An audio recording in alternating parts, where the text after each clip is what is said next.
Yeah, if you'll just mention your table again, that'd be great. Thank you, brother. Well, thank you, Pastor.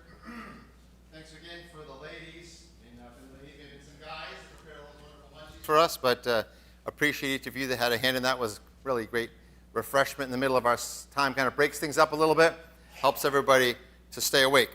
Now, Pastor mentioned the table. We do have the books that are available. These are stories. It's kind of, they're all true stories. Nothing's make-believe, no Dino Dave getting into a time machine and going back and wrestling a dinosaur or anything like that. So it's all real, honest-to-goodness, true stories, adventures that I've done. And each has an apologetics thrust, great for home devotional, for family altar, also for Sunday school, for VBS. My wife will be doing the VBS tomorrow with the little ones, and she does these stories. So that's kind of how we got started with those.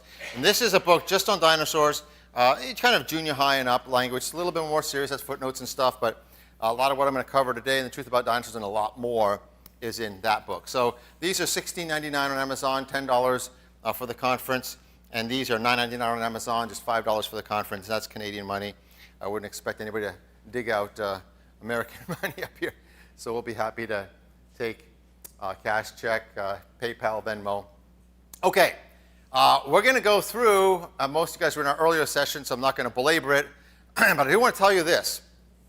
Talked about the Ice Age. We're going to know about dinosaurs tomorrow, kind of what Pastor's talking about, 1 Peter 3:15. That's exactly what we're going to talk about in Approaching Evolutionists, Atheists, Early Earth.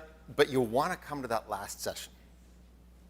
You'll want to come to the Faith, Flood, and Fossils, which is a session on the Genesis flood, because I have a very special artifact I brought with me. I have, honest to goodness, true, it's not a replica or anything, a real antediluvian artifact. Like the guy who built this missed the boat. So you got to come see this. You may never in your life again see an actual artifact from the pre-flood world, and I have one. So we'll talk about that in the last session. Okay, let's talk about the truth about dinosaurs. The truth about dinosaurs. And we have a website called Genesis Park. So happy to meet a young lady with the name Genesis. That's a first. That was excellent. I'm so happy. But our tagline for Genesis Park is this: dinosaurs, living evidence of a powerful creator. And I want to talk in this session a little bit why we have that as the tagline of our website. But people ask me, Dino Dave, what happened to you? How did you go from being an ordinary young man to suddenly becoming Dino Dave? And I have to give credit to the Boston Museum of Science. At the Boston Museum of Science, they have a dinosaur display, and they have a real Triceratops skeleton there. And I went there when I was back in high school, and I remember just coming up to this thing, and of course I love dinosaurs. Every kid loves dinosaurs, right? I remember coming to this thing and being in awe, like this is the first real skeleton of a dinosaur I've ever seen in my life. And I remember looking it over, and then looking at the plaque there, and it says, this dinosaur lived 60 million years ago. And I remember just becoming upset that here, this is the science, this is actual real, but there is somebody's speculation about Earth history. They're using the dinosaur to sell a theory. And that bothered me. And I actually got into a little argument with some staff at the Boston Museum of Science. So when I do presentations all around the country and around the world, I give them credit for starting me out to become Dino Dave. Well, there have been a lot of revolutions in our understanding of the dinosaurs. Here is Life magazine all the way back in 1953. You see it cost 20 cents in those days. I don't know if you can make that out from back there. But that was a long time ago, believe it or not, before Dino Dave was even born. And it says this: it's true, dinosaurs grew so vast and ponderous they expanded into decadence and doom. Basically, they got so fat they went extinct. Well, that was 1953. Here we have Newsweek, 1995, rethinking the riddle of the dinosaurs. Well, of course, they hadn't figured everything out in Life magazine. But then these guys didn't figure it out, because here's Time magazine. The truth about dinosaurs surprised just about everything you believe is wrong. Unfortunately, just about everything in that magazine article is wrong.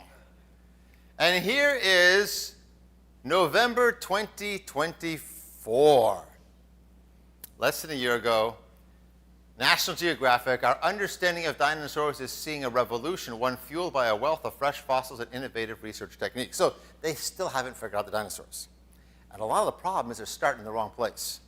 They're starting with a secular worldview. That is a worldview that rules out God right from the start. We can't have the Bible, we can't have God in our scientific models. He's supernatural, and science has to only consider natural explanations. So we can't even consider God as a possibility that God could have made the world. And that's their error right from the beginning. Here's our outline for this session. Why did God make the dinosaurs? What happened to the dinosaurs? Did dinosaurs coexist with man? And then could some dinosaurs still be alive today? We'll have a little fun with that last one. Okay, so 4 questions that we want to settle. Let's start with the first one. Why did God make these big, ferocious creatures that kind of grab us? If you've got your copy of the scriptures, you can turn to Isaiah chapter 40 and verse 28. For those that don't, I'll throw it up on the overhead. But I'd like to kind of have you turn and look at this passage. And I want you to look at this passage, and I want you to see if you can find in this verse 3 things about the Creator that we can learn just from looking at creation. Not even from the Bible, just from looking at creation. I'll read it. Isaiah chapter 40 and verse 28. Hast thou not known? Hast thou not heard that the everlasting God, the Lord, the creator of the ends of the earth, faints not, neither is weary. There's no searching of his understanding. So the prophet Isaiah is like almost aghast. How can you not understand this? How can you not just look out there and see this about the Creator God? Can somebody give me one of the 3 characteristics in that verse about the Creator that we should be able to learn just from creation?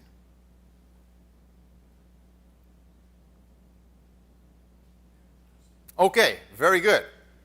Brother says everlasting. So whoever made the space, mass, time continuum must himself live outside of time to have made time, right? Does that make sense? So we should be able to look at the world and say, okay, whoever made this isn't bound in time because they made it in the beginning. And so we see he's everlasting. There's 2 others. What's another one? Yes. I'm sorry? He faints not. Now, that's very good. So we have a theological word for that. He's so strong, he never gets faint. We would say he is omnipotent. Very good. And there's one more in there. Yes. Omniscient. Where do you see that, brother? Exactly. So we see his eternality, we see his omnipotence, and we see his omniscience. My friend, just from looking at creation, we should be able to learn some things about the Creator. We call this theologically general revelation. That is, it's just open for anybody to look out there and see. You don't have to even be in a Christian country. You don't have to even be in any community. You could be all by yourself off somewhere, and you could just be able to look and see this with no schooling and no academic education whatsoever. Now, that's not going to get you to Jesus Christ as Savior, okay? But it'll start you on the track of looking for this kind of a design or this kind of a God. And then hopefully eventually you'll end up with, the true story of the gospel, which we then says a special revelation in the Bible. Okay, now, if that's the message of the creation, if that's the message of the cosmos, what part do dinosaurs play in that? Well, a big creature like a dinosaur tells us of God's power. They're huge, they're fierce, and they grab us. I don't think that's an accident that all through the ages people have been fascinated with the dinosaurs. As we go along through, we'll show you that God uses them as well to show his power. It shows his greatness, and that's part of why I think Satan likes to steal the dinosaurs to sell a godless theory of origins. Because he takes things that God made and corrupts them. I think some still exist today, but they are smaller than they were in the fossil record. Again, fitting very well with the creation model that things are degenerating, they're not evolving. And finally, dinosaur fossils show up suddenly with no evidence of evolutionary ancestors. Let me give you a quote from the British Museum of Natural History. This is the British Museum, secular book. Where did dinosaurs come from? Quote, Dinosaurs are one of the most successful groups of animals to have roamed the planet, from small creatures just a few feet long to some of the largest animals ever to have walked Earth. But despite their long evolutionary history, the origin of dinosaurs remains shrouded in mystery. When they first appeared, they were already recognizably dinosaurs. This is 2019. They can't figure out where they came from. Where did they evolve? We don't know. But they still use them to sell evolution. Here's inspire the vast majority of those who touch them. So, why did God make great dinosaurs? To show his power and his glory as part of what we would call general revelation. Number two, what happened to the dinosaurs? We got dinosaur fossils in Antarctica, all the way up to the Arctic in, Alaska. How come we don't have dinosaurs running all around our backyards today? Who knows the answer to the question? The Ice Age, okay, that's certainly part of it. Yes. Well, how about this? You ever heard this one? Well, Dino Dave, they're still around. They just evolved into birds. You go have a chicken McNugget at McDonald's, you're eating a dinosaur, Dino Dave. Don't you know that? Anybody ever heard that line before? Dinosaurs evolved to birds, right? Here's what they don't tell you in the museums. They don't tell you this in the museums. Contrary to popular belief, modern types of birds have been found alongside the dinosaur bones, including parrots, owls, penguins, ducks, loons, albatross, cormorants, sandpipers, and avocets. Now follow me on this. If you're going to have a dinosaur over millions of years slowly evolving into the first proto-bird and kind of flying a little bit, and eventually over millions more years, eventually into different kinds of modern birds we have today, how can you have modern birds buried right alongside the dinosaurs? It doesn't make sense, does it? And folks, this is a quote from 2011 from Creation magazine. The creationists have been saying this for 20, 30 years. And last year, finally, National Geographic, the evolutionists are coming around. Look at this. The picture emerging now shows animals that look very much like modern birds flying and diving and pecking in the shadow of the dinosaurs. A select few made it through the mass extinction. That's when birds as we know it really took off. Thank you very much. They're admitting dinosaurs and birds have lived alongside each other all through the years. So how, if it's not that they evolved into dinosaurs, how did the dinosaurs go extinct? How did it go from being this beautiful, swampy reptilian paradise to it being so difficult that the dinosaurs, by and large, went extinct?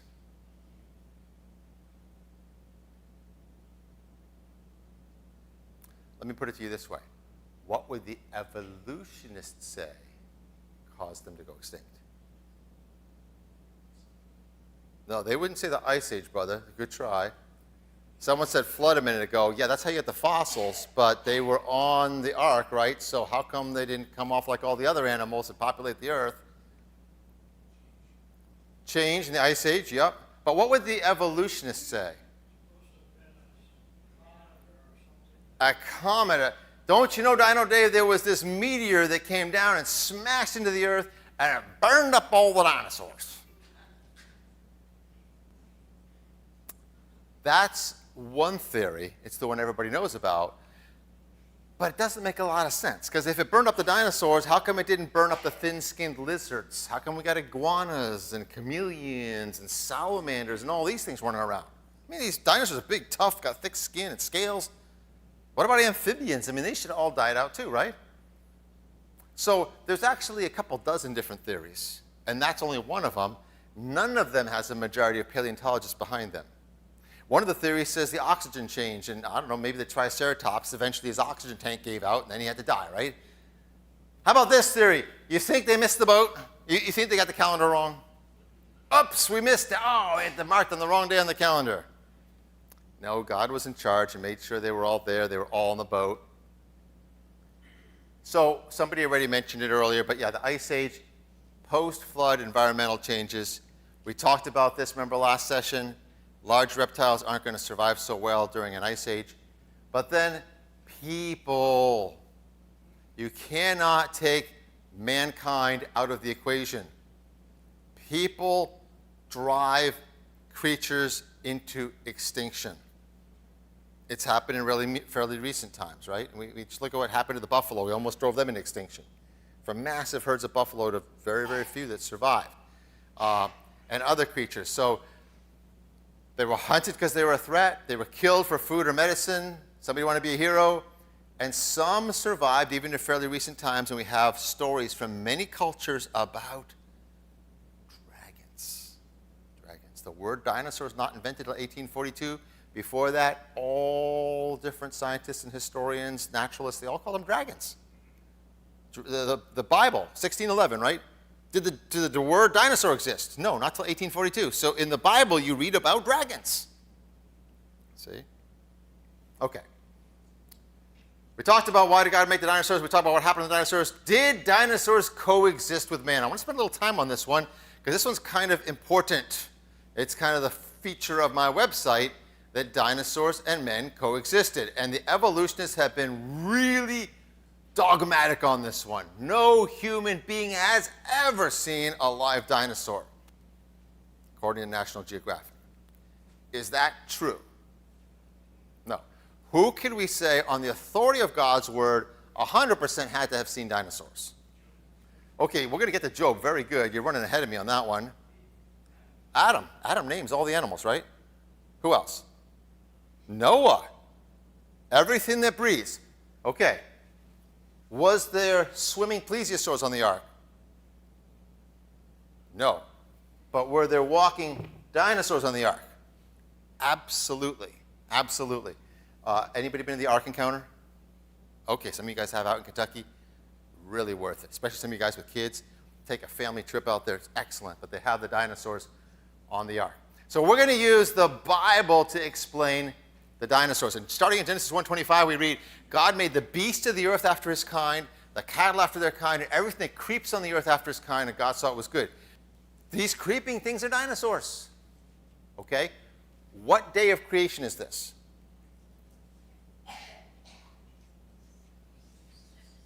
Day 6. Very good. Gold star for this young lady. What day did God make man? Day 6. So literally, from the first day that humans existed, humans and dinosaurs have coexisted on planet Earth. National Geographic is completely wrong. Now you say, Dino Dave, you're spending a lot of time on this. This is probably the leading anti-creationist book by Arthur Stroller. It's a big, thick book just against creationists. Look what he says. It's conceivable scientists will someday discover human bones among dinosaur bones in such a relationship it judged highly likely that humans and dinosaurs lived at the same time. Now watch what he says. Such a finding would deal a crushing blow to the widely favored hypothesis of unique evolutionary sequence. In proper language, the hypothesis of evolution would be falsified. Wow. You find dinosaurs living with man, evolution will be falsified. Well, A, I don't believe that's true. They would just morph and find some way to accommodate it, brother, because they're not going to give up on evolution. But let me tell you, it would be a big problem for them. That's why I make a big deal on my website, in my talks, about humans coexisting with dinosaurs. Here's Louis Jacobs in his book, Quest for an African Dinosaur. He is president of the Society of Vertebrate Paleontology. He says, quote, the co-occurrence of men and dinosaurs, such an association would dispel an Earth with vast antiquity. The entire history of creation, including the day of rest, could be accommodated in 7 biblical days of the Genesis myth. Evolution would be vanquished. Now you see why they fight so hard against this idea of humans and dinosaurs coexisting. Here's Dr. Kitcher's best-selling anti-creationist book, and he says, finding dinosaurs and men coexisted would shake the foundations of evolutionary history. That's why I make a big deal about dinosaurs coexisting with man. So let's talk about dinosaurs in the Bible. And we're going to talk about the book of Job. Thank you very much, brother. We talked about this earlier. Job was written about the time of the Ice Age. It is the oldest book in the Bible. Before the time of Genesis was written, because Genesis, though it talks about the creation, was written by Moses many years later. And it talks about tragedy in Job's life. Terrible, terrible tragedy, really. And his comforters come to comfort him. And instead of comfort him, they accuse him and say, Job, there must have been a lot really bad stuff you did to have these things happen in your life. Well, they got it wrong. They didn't know what God was dealing with and how Satan had challenged God and all this stuff. But poor Job, he's just living his life, and these horrible trials come in, and he begins to question God. In Job chapter 31, he hits kind of like a breaking point. In Job chapter 31, verse 35, he says, he just says, I wish God would just show up. In fact, in Job 13, he says, surely I would speak to the Almighty. I desire to reason with God. But in 35, he actually calls God his adversary. He God has just become my adversary. And he's just at a breaking point. You ever feel like that? Where I just wish I could speak with God. God, what's going on in my life? What's going on in my marriage, God? Or what's going on in my workplace? Or what's going on with my kids? I thought I raised my kids right, and now they're just gone away from God. And it's just so frustrating. And God, what's going on in my life right now? What's going on with my health? Or what's going on with my finances? You ever just hit a breaking point and you just wonder, like, where's God in all this? That's where Job was. He's so frustrated. And we can learn a lot about God and us with what happens next. Because God may never show up for you and I and talk about our particular situation, but God does show up for Job, and the message to Job probably would be the same as the message for us. And so we see in Job chapter 38 that God shows up, and here's what God says. God says, gird up your loins like a man and answer me. And God begins to ask Job question after question after question. Now wait a minute. Job has all these questions for God. God doesn't answer any of them. God turns around and begins to ask Job questions, and they're the kind of questions like Job can't answer. What's with that? What kind of conversation is this? Here's some of the questions. He says, hey, Job, have you seen the springs in the ocean? Now, folks, we didn't even know there were springs in the ocean until 1973 with very strong submarines. We went clear to the bottom, and we found down where there's not even any sunlight, there's these geysers that are shooting out and whole ecosystems that are built around them, blind cave fish and blind crabs and stuff like this. Job didn't know about that. And then he says, have you seen the mountain goats give birth? And how about this? And how about this? And where were you when I formed the world? And all this stuff. And Job has no answer for any of it. Why is God doing this? Can I make a statement right now? This may be the most important thing I have to say this weekend. When we're discouraged and frustrated with our lives, we think our problem are these issues in our life. Can I tell you that's not our problem? Our problem is our view of Almighty God. You see, when we've got a small view of God, we got big problems because we got to figure this out. This is a mess. But when we step back and get the right view of God, like we talked about a minute ago, he's omnipotent. He's all-powerful. He can change things like that if it was the right thing to do. He's omniscient. He knows exactly what he's doing. He's got complete control of your life. And he's eternal. He's not going anywhere. Then we can say, okay, I still don't understand it, but I can trust God. He knows what he's doing with your life and my life. It's not on us, it's on him. And we just have to be faithful in the midst of it. That's the message of the book of Job. And along the way, with that message, God points Job to a creature in chapter 40 called Behemoth. What's Behemoth? Well, it's an old Hebrew word that we don't have a really great translation for, so the translators left it as Behemoth, which is a Hebrew word.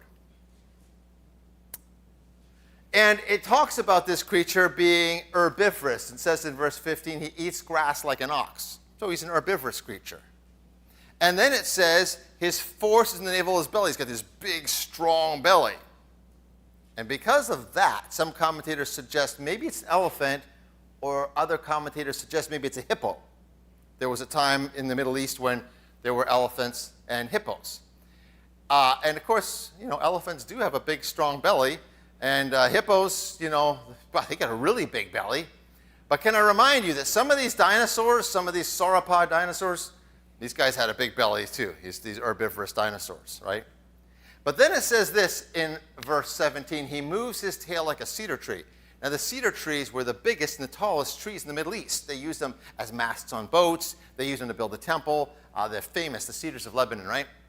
Now, I've ever seen the tail of an elephant. Mr. Elephant, can you turn around and show us what you got? Oops. Not a really great tail, is it? How about our friend the hippo? Okay, Mr. Hippo, what you got back there? Oh, my goodness. More like a twig, right? I mean, if you're going to talk about it being one of the prominent features of the creature, why would you bring it up if it was a hippo? You know, compare that to these huge sauropod dinosaurs. Some people call them long necks or long tails. Why? Because that's one of their most prominent features, right? And so here we have a tail like a cedar tree, the tail of the tails. That's a picture from my book, by the way, illustrated by Richard Dobbs. He did a great job with that one. You get the cedar tree in the background and the dinosaur tail. I truly think that this is a sauropod dinosaur still alive in the Middle East at the time of Job, living in the swamps and the rivers. That's where it talks about him living. And then it says in verse 19, he's the chief of the ways of God. He's basically the biggest thing that God made to walk around on planet Earth. That's why dinosaurs grab us. They're so big. And in some cases, they're so fierce, right? And so they grab us and they fascinate us. That's no accident. God used them to show his power. God says, hey, look at that guy. I made him. You think that's big and scary? I made him. And so when we see dinosaurs, we should think about our great creator. And then in Job 41, it talks about another creature called Leviathan. And if Behemoth is the biggest thing God made, Leviathan is the fiercest thing that God made. And God has a sense of humor. He says, hey, Job, would you like to go fishing and catch a Leviathan? Do we have any fishermen in here or fisher ladies like to go out and go fishing? Anybody? I mean, we're in the Maritimes. There's got to be somebody that likes fishing. What do you go fishing for, buddy? Yes, everything. You go deep sea or you go mostly? Okay, freshwater? Okay, yeah. So let's say we go bass. Oh, okay. A PEI guy. Way to go. Are you down here at EBBI or are you just, for the weekend, okay. Wow, I'm impressed. He gets a long distance award. You know, he come all the way from PEI to here, Dino Dave. So what do you fish for? Give me something. Trout? Bass? Okay. What's your name? James. So let's say James and I go bass fishing. We catch a whole mess of bass, and I say, hey, James, I'm not even hungry right now. We just had a bunch of soup and everything. Let's just throw it in the backyard. So we just throw all the fish in the backyard. About 3 weeks, 4 weeks later, I'm hungry for a fish fry. And I call James, and I'm like, hey, James, you know what? It's time, man. I am hungry for some good fish. Let's fillet them up and let's fry them. Who's coming to my fish fry? We got a couple takers over here, James. We got a couple of bold guys. No, I mean, if it's been out there for 3 weeks, you gonna eat it? No way, man. That's scary, right? But let's say James and I, we are fishermen, and we're going out and we're fishing, and all of a sudden, James pulls up a dinosaur. Do you want to bring it in the boat? You're going to fillet it?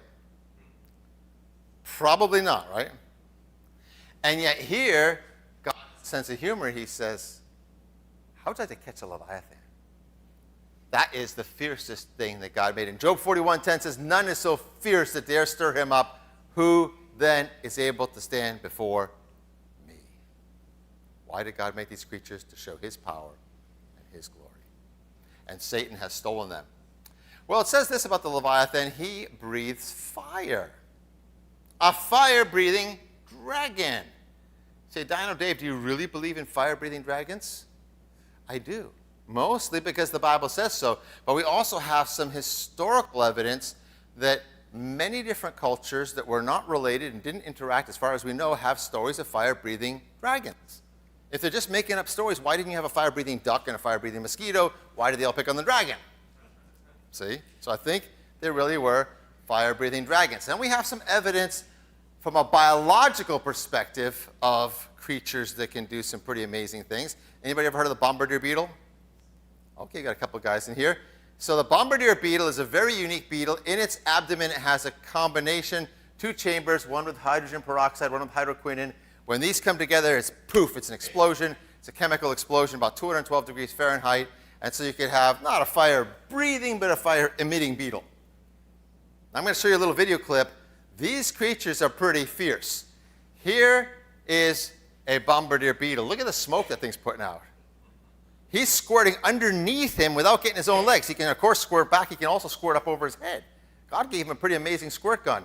There was a boy, and he had one of these beetles laying on his neck. He thought it was a horsefly. He slapped it, and he got a beetle burn. For a little bug that's like half the length of your thumb, that puts out quite a blast, right? What if you had a big dinosaur, and it could combine some chemicals, and all of a sudden, poof, we have these dinosaurs called a Parasaurolophus. My wife and I were at the Museum of American History a couple of years ago, and we actually saw this big head crest. It's huge. It's huge. You could put a lot of chemicals up in there. Well, the Bible talks about this fiery flying serpent. Don't have too much time. Maybe someday we'll visit about that. I'll be talking about that one of the nights over to EBBI if you want to come join us. But the fiery flying serpent is very likely a dinosaurian creature as well. Well, let's look at dinosaurs in history. I'm going to kind of move quickly through these, but I'm going to give you a bunch of them just so you can see it's not an anomaly. But we have lots of cultures that drew pictures of dragons that look very much like known kinds of dinosaurs. Here is some Indian artwork from down in the States in this is in Utah, actually, their Natural Bridges National Monument. Here we have in Mexico some ceramics of dinosaurians. In Peru, they sketch on these stones called the Ica stones, dinosaurian creatures interacting with humans. You'll see some of them have these kind of circular rosette patterns on them, and that matches dinosaur skin that's been fossilized. Very, very rare. Normally we just find the bones, but sometimes we find the skin, and it has those little rosette patterns. Here is some Nazcan pottery, again from Peru. Here's some Peruvian burial objects, some cloths and some ceramics. You see these same patterns of these sauropod creatures on there. In Cambodia, there is a temple called Ta Prohm. And Ta Prohm, this is ruins. It's part of a larger complex called Angkor Wat. You may have heard of it. But Ta Prohm is covered with artwork, all these carvings. And you have people and goats. But what's that? Now, it looks like a stegosaurus. Have the plates, have the tail. So it would appear these ancient Khmer people were familiar with a stegosaurus. Here we have a cylinder seal. You would roll it out onto like maybe clay or something like that. You'd make an imprint, and it's an imprint of a long-necked, long-tailed creature looks like a dinosaur. Here we have a palette, a slate palette from ancient Hyrcanpolis, the first Egyptian dynasty. And you have two long-necked creatures fighting over what looks like a sheep. Here we have dragons on the walls of ancient Babylon. Here we have a Carian urn, that's modern-day Turkey, but from that area they had this urn, and they have a picture of this guy, and I think it's Hercules, the god, out there catching a mosasaurus, or some kind of a monster, but it looks like a mosasaurus. Here is a mosaic just south of Rome in the area called Palestrina, and you have, I'm sorry, this is in England, but you see what looks like a plesiosaur there on that. You see the long neck and the tail. Here is the mosaic from Palestrina. And you see these African warriors fighting what looks to be a dinosaur. And then from China, lots of reports of dragon from China. They have the 12 Chinese signs of the zodiac, and of course one of them is the dragon. In 1611, the Chinese emperor had a guy called the Royal Dragon Feeder. And the families in China raised them for their blood and prized their eggs. And Emperor the Yu even had dragons pulling his chariot. So lots of reports from China. Here's a secular book. It says the interpretation of dinosaurs as dragons goes back 2,000 years in Chinese culture. They were regarded as sacred, as symbols of power. Here's a carving, a statue of bronze from China, and you can see it's very much like an oviraptor. Here is a jade carving. Looks very much like a Saurolophus dinosaur from the Shang dynasty hundreds of years ago. And then in Europe, you have medieval Europe. Here's a guy named Ulysses Aldrovandus. Let me tell you about Ulysses Aldrovandus. He's highly respected as the father of natural history. He had the first museum known in the world. He worked at the first university there in Italy. And you can still go to Aldrovandus' museum, and they still have some of his stuffed animals there. But he had amongst the animals, he had a dragon. and he tells exactly when he got it, how he got it, where it was killed. And this farmer named Batista was coming home, and he had his oxen, and all of a sudden the oxen stopped. They refused to move, and Batista went up there to see what the problem was, and there was a dragon in the road, and he kills the dragon. He gives it to Eldravandus, who stuffs it and puts it in his museum there in Italy. And he keeps very accurate records of this thing.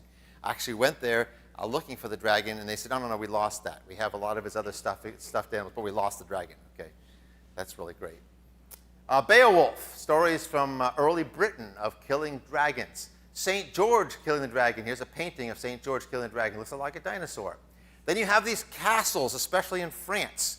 And they have a lot of these castles. They have engravings of dinosaurs. Look at that up top there above the door. You have that dinosaur. Here's another one.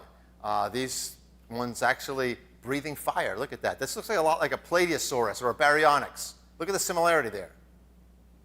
So how do these people know to draw things like this? You think it just, popped into their brain? No, I think they knew of dinosaurian creatures. Look at it, it's breathing fire, and it's standing upright. It's not kind of a belly dragger like a lizard. It's definitely more like a dinosaur. Here you have a dinosaur looking over its shoulders on this one tapestry, and you can see the baby dinosaur over in the leaves there. So it's a mama dinosaur. Here you have a pterosaur, one of the flying reptilian creatures, fighting a lion from 1500s. Here's some pictures I took of the Church of San Miniato in Florence, Italy, and you see there these creatures look like a pterodactyl. In fact, a dragon was killed in the wetlands near Rome in 1691. It had been living in a cave. It terrorized the local population. Well, they killed it.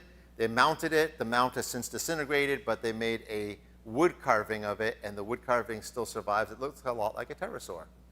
And then an Arizona newspaper, the Tombstone Epitaph in 1890 in the States, reported of a cowboys that shot down a winged dragon that was enormous, so big they couldn't bring it to town. They just cut off its wing. They brought that back, and the newspaper ran the story about this huge dragon that they got. So all the way up almost to the time of the American Civil War, you had reports of dinosaurs. Well, let's look at dinosaur fossil analysis. It's not just the Bible, not just history, but when you look at the actual fossils themselves. Here's a dinosaur knee bone. When you look at these fossils, there's evidence in the fossils. They're just not millions of years old. They just aren't. There's humans and dinosaurs in a rock layer in Texas. Down along the Paluxy River in Glen Rose, Texas, we have dinosaur tracks, and in that same rock layer, human tracks. You say, well, those look pretty eroded. How do you know those are human tracks? Well, they are pretty eroded because they're in a riverbed. But there have been some that they got off the side of the riverbed. This one came out of Dinosaur State Park called the Willett print. Now, that looks pretty clear, doesn't it? That's the same rock layer where the dinosaurs walked. They have a state park there because there's so many dinosaur footprints. When the layer is soft, humans are walking through, dinosaurs are walking through, and then it hardens like cement. You can't make footprints in there anymore. They couldn't have lived millions of years apart from each other, see? That's the whole point of this thing. Here you have a human footprint exactly on top of a dinosaur footprint called the Delft print. Pretty cool. That's been CAT scan authenticated, by the way. There it is going through the CAT scan, and they have proved that it hasn't been carved. There's pressure under the dinosaur footprint, and there's pressure under the human footprint. The mud has been compressed under both of them. So how old are dinosaur bones? Well, the evolutionists want you to say they're millions of years old. But then they discovered in some of these dinosaur bones still soft tissue. Red blood cells in unfossilized dinosaur bone is powerful testimony against the whole idea of dinosaurs living millions of years. So these aren't all turned to stone. They're still gooey inside. How can that survive for millions of years? There's just no way. It would have long ago rotted. But here's, under microscope, red blood cells. Look at that. It's a T-Rex tissue, still soft. Soft tissue discoverer Mary Schweitzer stated the laws of chemistry and biology and everything else that we know say it should be gone. It should be degraded completely. It's not millions of years old. Thousands? Yes. Millions? No. In 2020, researchers isolated dinosaur DNA for the first time from a Hypercharosaurus fossil. This genetic material is very fragile, could never last hundreds of thousands, much less millions of years. There's a picture of dinosaur DNA and even 2 cells that are dividing. Folks, this is a fun time to be a creationist. It's just not millions of years. How about carbon-14? How many heard of carbon-14 dating? Okay, carbon-14 is used to date things that were once alive. We are carbon-based life forms, so were the dinosaurs. They take in carbon from the environment.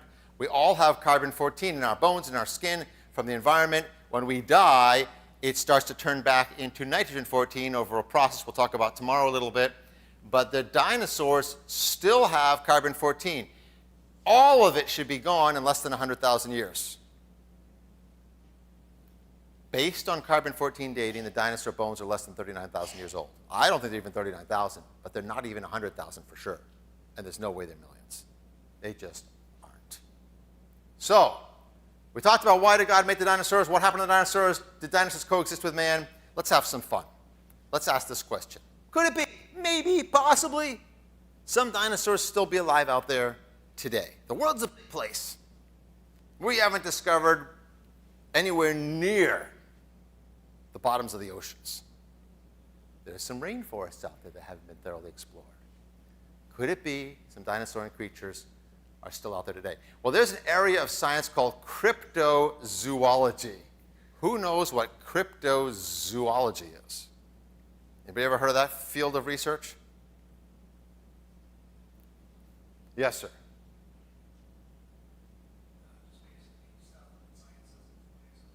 Okay, it's stuff that science hasn't fully accepted. That's right. It's looking for animals, zoology, but hidden animals, crypto. In other words, stuff that might be out there, but we haven't yet proved it exists. Maybe a myth as well, but there could be some things out there. Everyone's heard of Bigfoot, right? Well, is there Bigfoot out there, Dino Dave? I don't know. I'm not into Bigfoot. But maybe someday they'll find the giant ape. It'll just be an ape, but it's a bipedal ape, and maybe it does exist out there. I'm not saying it does or doesn't. I'm just using an example. So in fairly recent years, recent decades, this little fishy fellow was discovered. Who knows what that is? Yeah. Coelacanth. They were so sure it was extinct that if you found a coelacanth fossil, they would say, that bone layer has to be 100 million years old, because that's when they went extinct. And then they caught one alive off the coast of South Africa. Oops. Who knows what this little guy on the right is? What's that guy? Anybody know? Kind of like a half zebra, half giraffe. What's that? An okapi. Now, the Africans talked about this creature. They call it the forest giraffe. And the colonial explorers laughed at him. What, a half giraffe, half zebra? No. And then they brought in a hide of one of these things. And they said, ooh, that looks pretty real. So they went looking for one. They found a baby one. They caught it. Unfortunately, it died before they could get it out. But now we've shown that, yes, there's a small population of these in the same area of Africa where I am researching a possible living dinosaur. And the same African peoples, the Pygmies, tell about a creature called Mokele mbembe. This is the Philippines. In 2009, a population of 6-foot-long monitor lizards was found in the Philippines.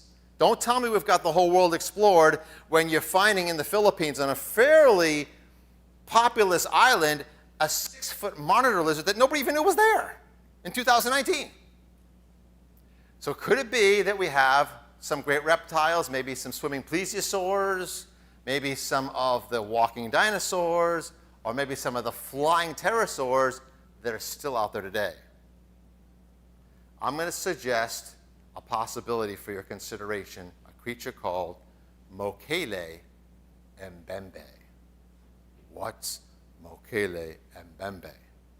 Well, the Pygmies in equatorial Africa, on the western side of Africa, specifically in Cameroon, Congo, and Gabon, talk about this creature living in the rivers and in the swamps. If you tell us, what does it look like? They'll say it's got a long neck and a long tail, and they'll draw you a perfect picture of a dinosaur. And they're very honest. Some of them say, I've never seen it. But we know people have seen it. They all are aware of it, but they're very rare, and many of them have never even seen it. This whole area here is a gigantic swamp and river system. It's as big as some of the provinces up here. Like, it's certainly as big as some of the Maritime provinces. It's huge. It's the size of the whole European Union. And supposedly these pygmies have even killed some of these creatures in the Congo. And they can tell you what they look like and what size, about the size of an elephant or so. They're nowhere near as big as the fossil record, but these creatures still live there. Here is a carving from the Congo of a Mokele Mbembe. Now, you have to admit, that sure looks an awful lot like a dinosaurian, right? It's kind of rough, but I mean, it's an indigenous carving. And so the Congo, a number of different trips went down there. I showed that picture a couple pictures ago. That book on the left there was done by Roy Mackal, University of Chicago. He went to Congo looking for it, and he entitled his book A Living Dinosaur. But the Congo has kind of gone into civil war, so nobody goes there much anymore. But in Cameroon, we began to hear the same reports. And a friend of mine from Ontario, the Mississauga area, told me about it. And so this Canadian friend of mine and I, we went there in the year 2000. And we went there and kind of pioneered the research in Cameroon. Since we went there, the BBC went there. There's been a number of different trips that have gone there. And they've gone to the same area here in the southeast of Cameroon, along the border with Congo and Gabon. So that's the area where these creatures are known. But here's my friend Bill. He's a Canadian. And we have the guide Pierre. And here I am. And we're filling up at a jungle gas station. And we're going into the bush. And here's the pygmies. You see these short people. I mean, we're not terribly tall, Bill and I, but they barely come to my shoulders. And they have these thatched roofs and these bark huts, and that's where they live, very primitive. And they're hunter-gatherers. They are good with spears and good with machetes. We hired some of them to go in the bush with us. And there's the rainforest. Rains almost every day, and so you just get used to being wet, sloshing through the mud, going through the swamps looking for this creature called Mokele Mbembe. Now, I had first gone in 2000, and some of these are pictures of 2000. I think, brother, I had shown some of these pictures even last time when I was here. But a number of teams have gone down there, and I've been kind of waiting for when's the right time for me to go back, and I went back again just a few months ago. I went back again in January. And so I went back to Cameroon, and you know, the first time we went hiking through the jungle forest, slashing with machetes, making a lot of noise, and we would come upon warm gorilla beds, but we never saw the gorillas. We would scare everything because we were making so much noise. And so this was bothering me. Like, we had to think of a new way to do this.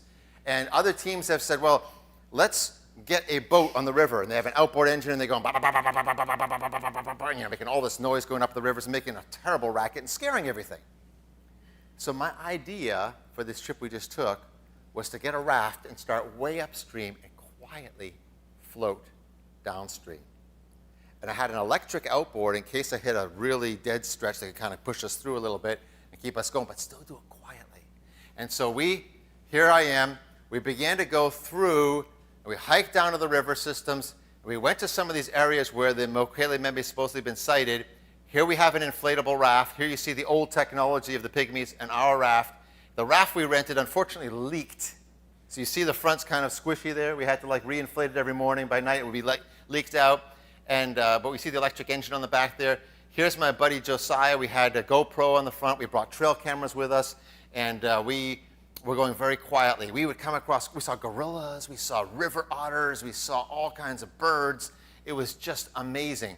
But here you'd see us floating down the river very quietly, got the GoPro mounted there.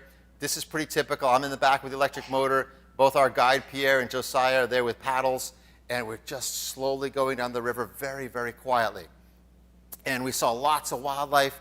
We talked to lots of different pygmies as we went. Again, the pygmies tell stories about having seen these things, but they're very rare. And so what's our odds in just 3 weeks? We were there for 3 weeks that we would see it, but we did not see it, didn't get any historic photos.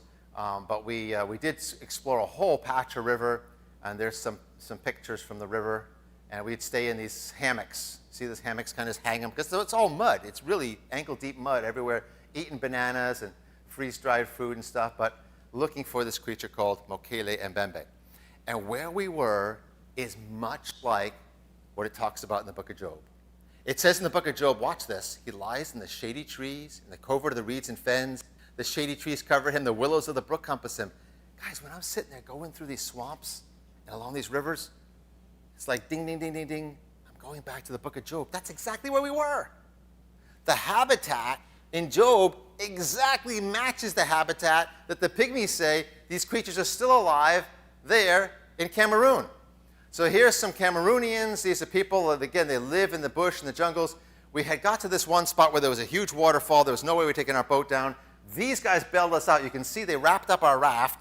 They carried the raft, and they helped us portage around this thing. We spent some time with them. They helped us draw this. This comes from the pygmy, the knowledge of the pygmies. That's about the size of these creatures, of the Mokele and Mbembe, right there. Here's an eyewitness. This guy actually did see one of them. And here's something I heard over and over again. They would tell me, Dino Dave, look for an area of the river where there's no elephants and no hippos, because this creature is so fierce, he drives off the elephants and the hippos. I heard this time and time again, and I would ask the pygmies, how can something that you tell me has a small mouth like a snake fight off a hippopotamus and a crocodile? They said, no, no, no, no. It doesn't fight with the mouth, it fights with the tail. I heard that multiple times from the pygmies, even just a couple months ago. Well, we placed game cameras. Here you see a game camera where some of the rivers come together. We placed multiple game cameras. We're hoping to have somebody from France who's going back there pick those up for us at some point. There was a ferry crossing guy who had seen it just a week before we got there. And so here, eventually, we pulled out, and you can see us working our way back to the main road. There's been some pictures of nests of these creatures. Here's a picture of a footprint of the creature, but nobody's yet gotten a picture of a Mokele Mbembe. Look at the comparison, though. That's a picture of the footprint of the creature on the right. There is a sauropod footprint that paleontologists, evolutionists, everybody agree that's what the sauropod footprint looks like. Look at the similarity there between the two of them. I'm going to wrap things up by talking about the accuracy of the Bible. You ever read the Bible and something just jumps off the page at you? Like, you maybe even read it a dozen times, but then all of a sudden you see it and it's like, whoa, I never understood that. Or maybe God will apply it to your heart in a fresh way or something. I came back from Cameroon. I'm reading the book of the Revelation, and I read this in Revelation chapter 12. Behold, a great red dragon. So he's talking about a dinosaurian reptilian creature. And notice this, his tail drew a third part of the stars of heaven. Well, this is using the dragon to represent Satan and his rebellion against God. And notice what it says the offensive weapon of the dragon is. What is it? It's the tail. The pygmies say, Dino Dave, it's the tail. The Bible says it's the tail. Remember in the book of Job, it says he moves his tail like a cedar tree, like a big club. Boom, boom.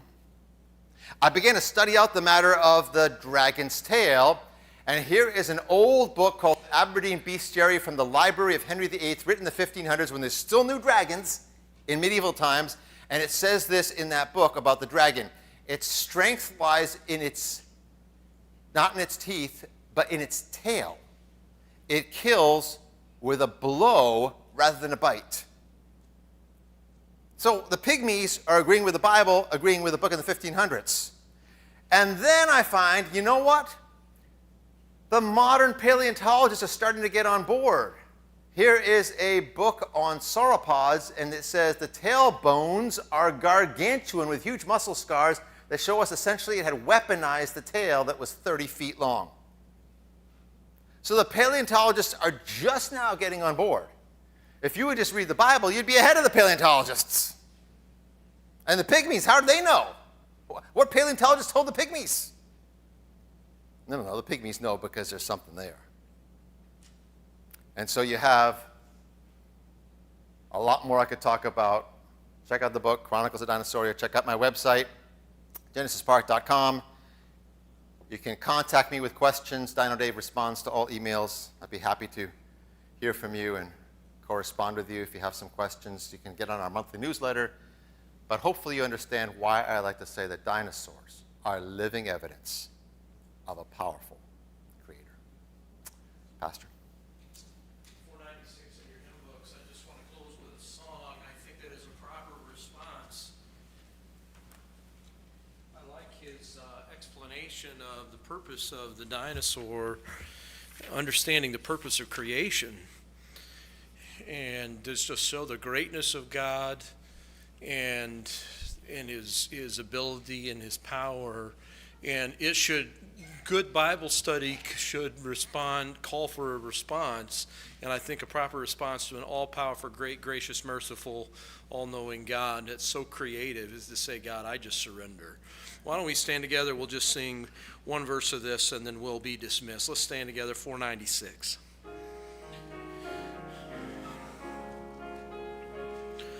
All to Jesus I surrender, all to him I freely give. I will ever love and trust him, in his presence daily live.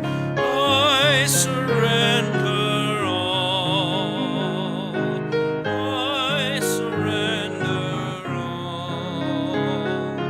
all to thee, my blessed Savior. I surrender all. Let me just mention a couple of things. Tomorrow morning, 9:45, you could be in your place. We're going to take a couple of songs. We're going to get right at it. And Bev Carruthers' Sunday school class, 3rd grade and up, is going to be up here with us with the teens and then the couples and young college and career Sunday school class. We're all going to be in here in the morning for that. So 9:45, then 11 o'clock, and then in our 6 o'clock evening